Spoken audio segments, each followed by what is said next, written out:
नमस्कार दोस्तों, स्वागत है आप लोगों का हमारे यूट्यूब चैनल जीनियस गुरुजी में। आज हम लोग पढ़ेंगे क्लास 9th-10th के लिए हिंदी व्याकरण। क्या पढ़ेंगे? हिंदी हिंदी व्याकरण। ठीक है, आज पहला क्लास है, शुरू करते हैं।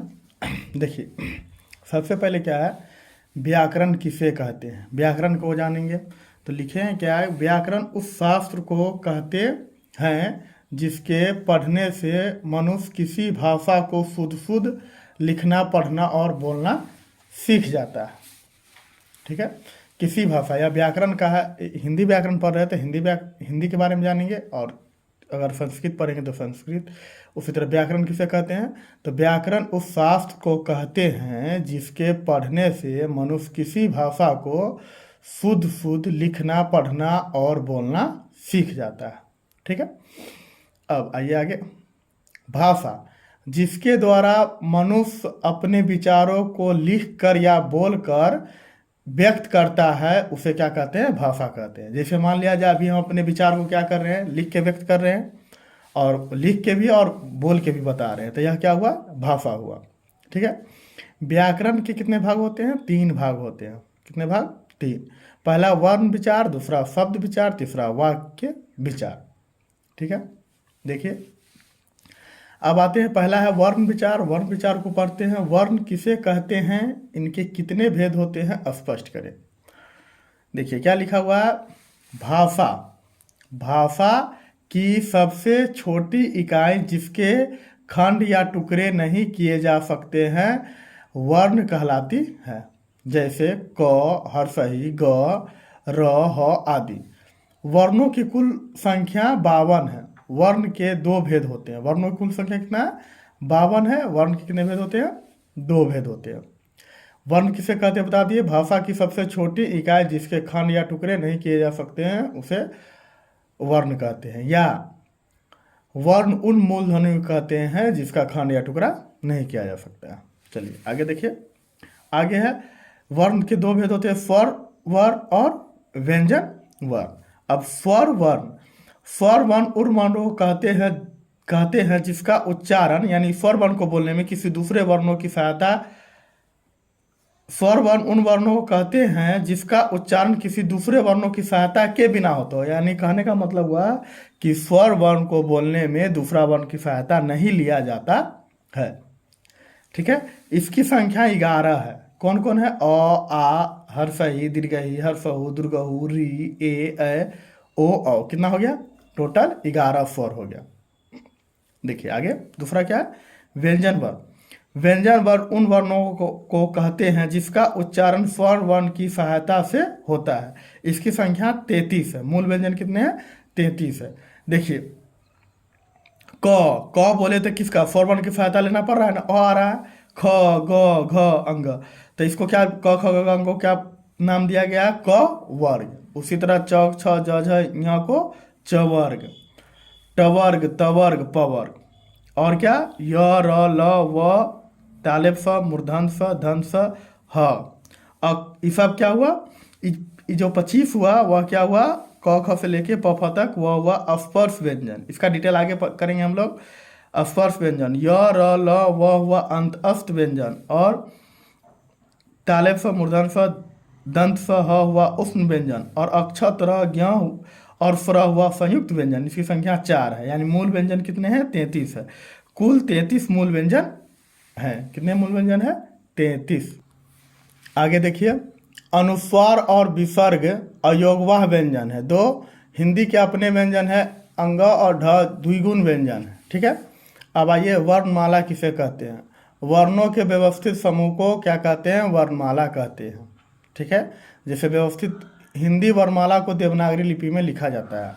जैसे देखिए, व्यवस्थित समूह क्या आएगा? क के बाद क्या लिखा जाएगा? ख, ग, घ, अंग, ऐसे क, ख, ग लिखा जाएगा, च, छ। यह व्यवस्थित समूह हुआ, यही हुआ क्या? वर्णमाला। अब है दूसरा, आगे क्या है, उच्चारण में लगने वाले समय के आधार पर स्वर वर्ण के कितने भेद होते हैं, स्पष्ट करते। लिखे हैं क्या? उच्चारण में लगने वाले समय के आधार पर स्वर वर्ण के 3 भेद होते हैं। पहला है ह्रस्वर स्वर, जिन स्वरों के उच्चारण में कम से कम समय लगे उन्हें हरफर स्वर कहते हैं, या जिन स्वरों के उच्चारण में एक मात्रा का समय लगे उन्हें हरफर स्वर कहते हैं, जैसे अ, हरसही, हरसहु, री। इस हिंदी में कुल 4 हरफ स्वर है, इन्हें मूल स्वर भी कहते हैं। अब दीर्घ स्वर, जिन स्वरों के उच्चारण में हरफ स्वर से दुगना समय लगे उन्हें दीर्घ स्वर कहते हैं, या जिन स्वरों के उच्चारण में 2 मात्रा का समय लगे उन्हें क्या कहते हैं, दीर्घ स्वर कहते हैं। देखिए आ, इससे दुगना समय लग रहा है,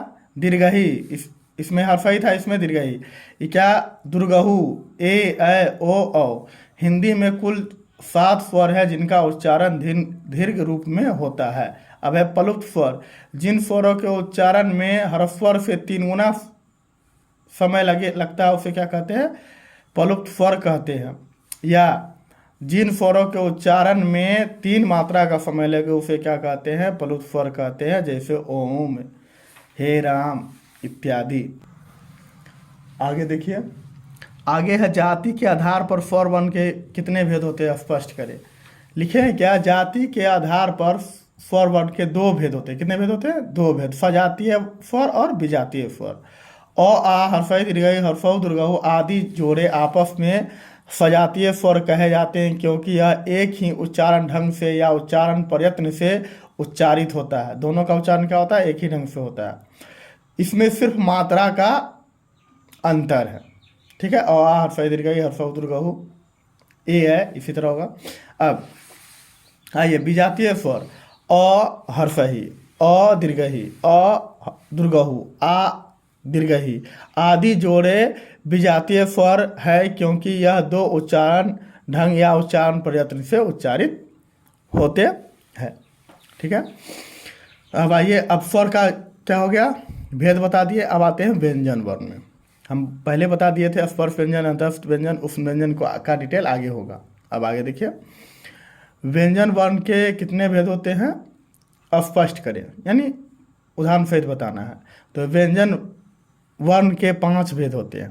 पहला है स्पर्श व्यंजन, जो व्यंजन कंठ, तालु, मुर्दा, तालु का ऊपरी भाग, ओष्ठ, ओठ, दांत आदि से बोले जाते हैं उन्हें स्पर्श व्यंजन कहते हैं। इसकी संख्या 25 है। प्रत्येक वर्ण का नामकरण उनके प्रत्येक वर्ग का नामकरण उनके प्रथम वर्ण के आधार पर किया गया है, जैसे कवर्ग, चवर्ग, टवर्ग, तवर्ग, पवर्ग। ये 25 है, बताए थे। देखिए बताया हुआ है, कवर्ग, चवर्ग, टवर्ग, तवर्ग, पवर्ग। इसकी संख्या क्या है, 25 है। कितना है, 25 है। यही लिखा हुआ है, कवर्ग, चवर्ग, टवर्ग। यह हुआ स्पर्श व्यंजन। अब आगे अंतस्थ व्यंजन, य, र, ल और व अंतस्थ व्यंजन है। इसकी संख्या 4 है। कितना है, 4। ये स्वर और व्यंजन के बीच अंतस्थ है। इनका उच्चारण जीभ, तालु, दांत और ओष्ठ के परस्पर सटने से होता है, लेकिन कहीं भी पूर्ण स्पर्श नहीं होता है। बोल के देख सकते हैं। आ गया ये उष्ण व्यंजन, तालेब स्व, मूर्धन स्व, दंत स्व और ह का उच्चारण रगर या घर्षण से उत्पन्न उष्ण गर्म वायु से होता है, ठीक है। अतः उन्हें उष्ण व्यंजन कहते हैं। इसकी कुल संख्या कितने हैं, 4 है। चलिए आगे देखिए, चौथा भेद है इसका संयुक्त व्यंजन। अक्षत, र, ज्ञ और स्र को संयुक्त व्यंजन कहते हैं, क्योंकि इसमें 2 व्यंजन जुड़े हुए हैं। जैसे क हलंत जोड़ मूर्धन स तो अक्ष बना, त हलंत जोड़ र तो त्र बना, ज हलंत जोड़ ज्ञ तो ज्ञ बना, और तालेब स हलंत जोड़ र तो स्र बना। ये क्या हुआ, संयुक्त व्यंजन, ठीक है। हम पहले बता चुके हैं कि मूल व्यंजन कितने हैं, 33 है। यह सब क्या हुआ, संयुक्त व्यंजन। आगे द्विगुण व्यंजन, अंग और ढ को द्विगुण व्यंजन कहते हैं। ये ड और ढ के नीचे बिंदु देने से बनते हैं। इनका प्रयोग प्रायः किसी शब्द के बीच या अंत में होता है, जैसे पढ़ना, चढ़ना, लड़का, लड़की, फरक आदि शुरू शब्द के बीच में है। आगे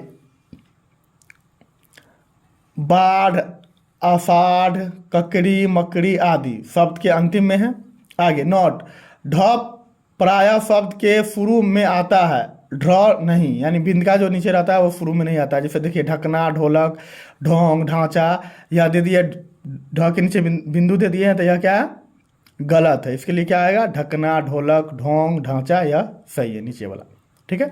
अब सबसे मेन चीज़ क्या है आप लोगों का 10 क्लास 9 क्लास में या +2 में, या क्या पूछता है, उच्चारण स्थान एक न एक जरूर रहता है। उच्चारण स्थान बनाने के लिए हमने क्या बनाया है, एक ट्रिक बनाया है। देखिए, अगर समझ के याद कीजिएगा तो 1 मिनट में याद होगा।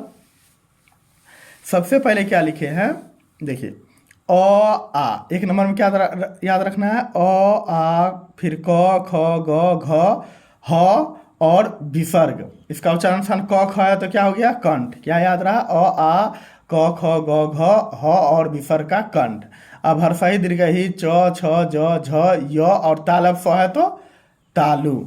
री ट ठ ड ढ र और मूर्धन स है तो मूर्धा। लृ त थ द ध दंत न ल और क्या है, यहाँ हो गया य र तो यहाँ क्या होगा ल, तो दंत फ तो दंत। अब हर्षौ दुर्गौ प फ ब भ तो क्या हो गया ओष्ठ। तो इसको शॉर्ट में याद रखेंगे, कतम दो, क से कंठ, त से तालु, म से मूर्धा, द से दंत, ओ से ओष्ठ। यानी नाम के अनुसार याद रखेंगे, पहला अ आ क ख ग घ ह और विसर्ग, कंठ हर्षई दीर्घई च छ ज झ य तालब स तो तालु, री ट ठ ड ढ र मूर्धन स तो मूर्धा, लृ त थ द ध न ल दंत स तो दंत, हर्षौ दुर्गहु प फ ब भ तो ओष्ठ। अब इसमें पहला लाइन में क्या छोड़े थे हम लोग, अंग। तो अंग का हम लोग क्या बोल सकते हैं, कंठ बोल सकते हैं, नहीं तो कंठ और नासिका। ज्ञ का तालु बोल सकते हैं, नहीं तो तालु और नासिका। मूर्धांत न का मूर्धा बोल सकते हैं, नहीं तो मूर्धा और नासिका।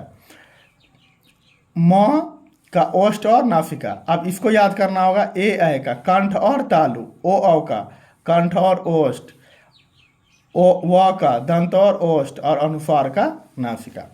मैं आशा करता हूँ आप लोगों को आज पहली क्लास में जितना बताया है उतना बहुत अच्छी तरह समझ में आया होगा।